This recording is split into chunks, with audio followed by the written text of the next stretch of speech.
အားလုံးပဲမင်္ဂလာပါ Study in Hangul Channel ကပြန်လည်ကြိုဆိုပါရစေ။ဒီနေ့မှာတော့ A နဲ့ A ဆောရဲ့အသုံးပြုပုံကွာခြားချက်ကိုပြောပြပေးမှာဖြစ်ပါတယ်။ A နဲ့ A ဆောကတော့ကြည့်လိုက်လို့ရှိရင်တူတယ်လို့ထင်ရပေမဲ့မတူကြပါဘူး။ A ကတော့ time သို့မဟုတ် place အချိန်သို့မဟုတ်နေရာတို့နဲ့တွဲပြီးတော့သုံးပါတယ်။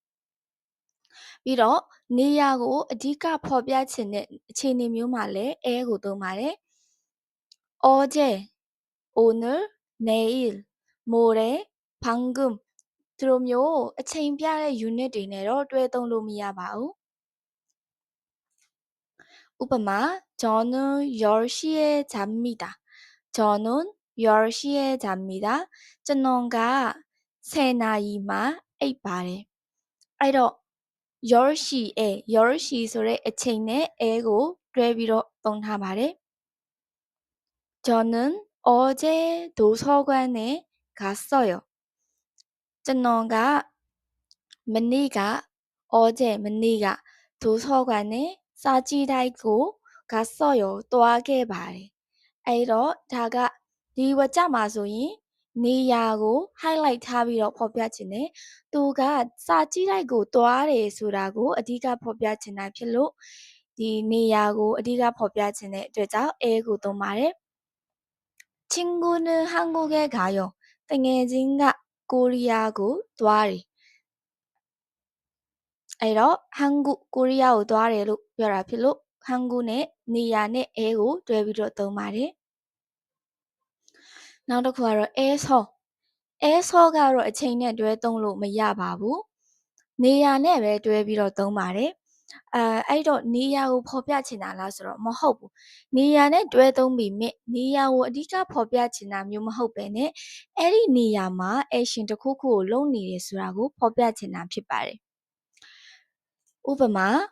저는 한국에서 일합니다.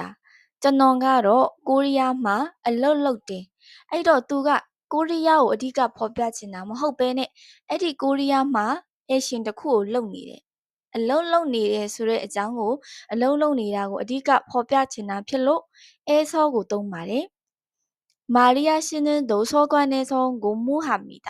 마리아ကတော့စာကြည့်တိုက်မှာ 도서관에서 စာကြည့်တိုက်မှာ 공부합니다. စာလေ့လာတယ်စာလုပ်တယ်အဲ့ဒီတော့ဒီဝါကျမှာဆိုရင်도서관စာကြည့်တိုက်ကိုဖော်ပြချင်တာလားဒီ공부하다စာလုပ်တည်ဆိုတာကိုအဓိကဖော်ပြချင်တာလား